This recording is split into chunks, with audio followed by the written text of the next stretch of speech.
जय श्री राम दोस्तों, आप देख रहे हैं यूट्यूब चैनल ज्ञान स्टार प्लस। तो दोस्तों, आप सभी का हार्दिक स्वागत और अभिनंदन। दोस्तों, आज हमने आपके लिए प्रश्न रखा है, क्या पैदा करने वाला पति हो सकता है? दोस्तों, चैनल को सब्सक्राइब कर दीजिए और उत्तर समझिए।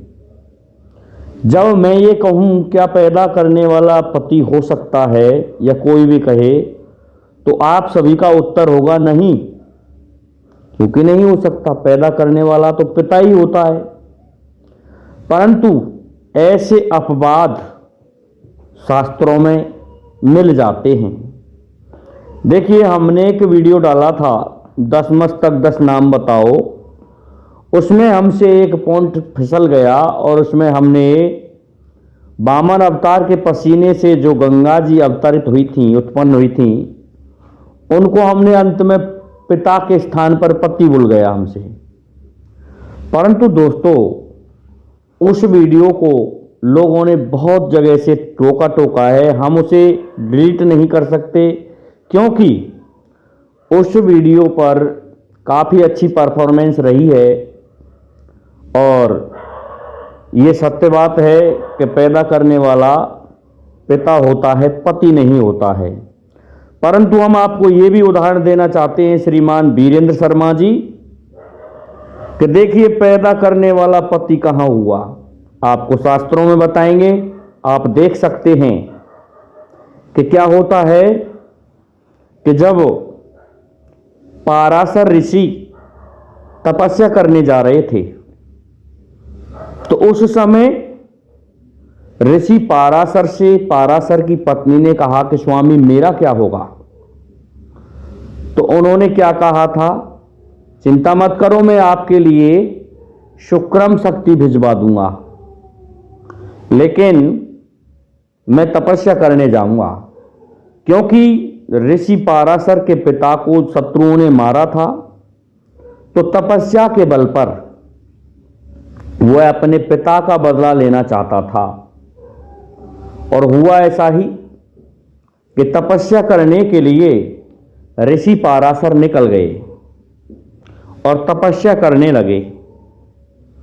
जब उनकी पत्नी ने एक तोते को उसके गले में चिट्ठी बांध करके भेजा और वह तोता ऋषि पाराशर के पास में पहुंचा, तो उसने उस पत्र को पढ़ा, तो उन्होंने शुक्रम शक्ति एक द्रोणी में रख करके उस तोते के गले में लटका दी। जब वह तोता उड़ करके जा रहा था, तो रास्ते में उसकी बाज से भिड़ंत हो गई।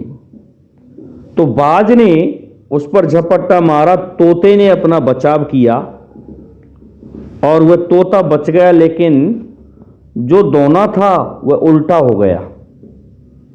जिससे क्या हुआ कि उस स्थान पर यमुना बह रही थी, और यमुना में जैसे ही वह शुक्रम शक्ति गिर पड़ी दोने से, उसे एक मछली निगल गई। जब मछली निगल गई तो उस मछली के गर्भ ठहर गया, और 9 महीने के पश्चात वह मैच्योरिटी में आ गई।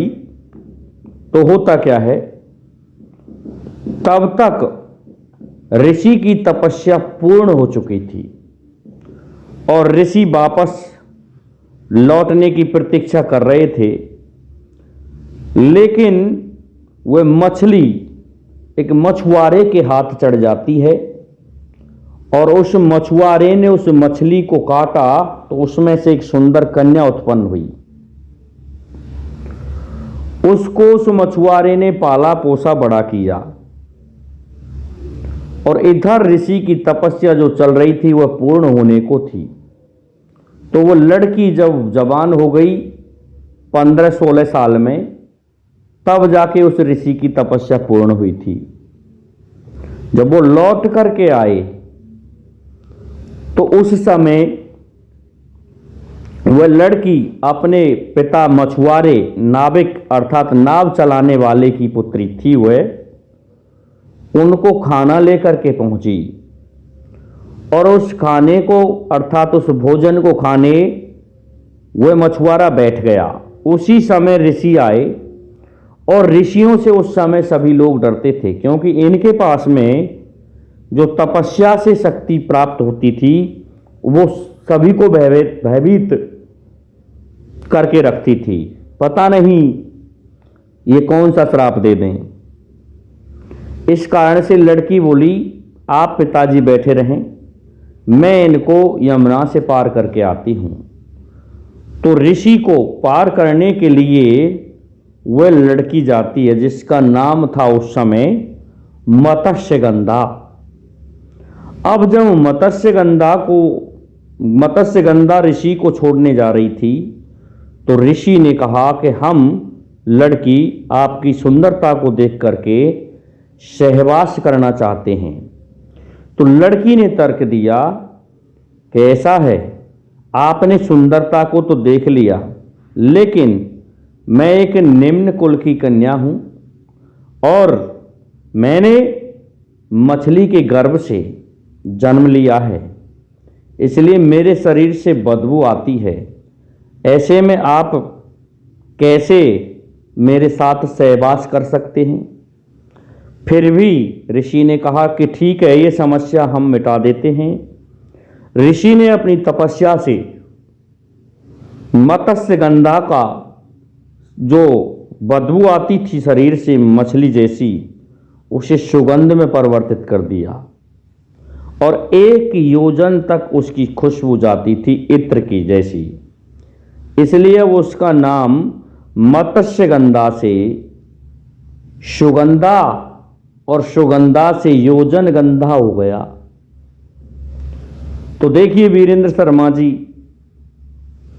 फिर ऋषि ने कहा अब सहवास करेंगे कि नहीं, ऐसा है हमें कोई देख लेगा, हम सहवास नहीं कर सकते। ऋषि ने क्या किया, अपने कमंडल से जल निकाल करके और आकाश की तरफ मंत्र पढ़ करके फेंक दिया उस जल को, जिससे चारों तरफ धुंध और कोहरा छा गया। और तब ऋषि ने सहवास किया। इस प्रकार से ये जो प्रश्न था, क्या पैदा करने वाला पति हो सकता है, तो ये अपवाद हैं पुराणों में। ये महाभारत में आपको पता है, बाद में सत्यवती के नाम से प्रसिद्ध हुई थी मत्स्यगंधा। दोस्तों, श्रीमान वीरेंद्र शर्मा जी ने ये प्रश्न हमसे हमारी एक वीडियो के ऊपर कहा है कि फालतू का ज्ञान नहीं बांटें। सही बात है, फालतू का ज्ञान नहीं बांटना है। श्रीमान वीरेंद्र शर्मा जी ये वीडियो देख लें, आपसे निवेदन है। खैर कोई बात नहीं, उसमें हमने भगवान वामन अवतार को पति कह दिया जो कि पिता थे। ये सत्य बात है।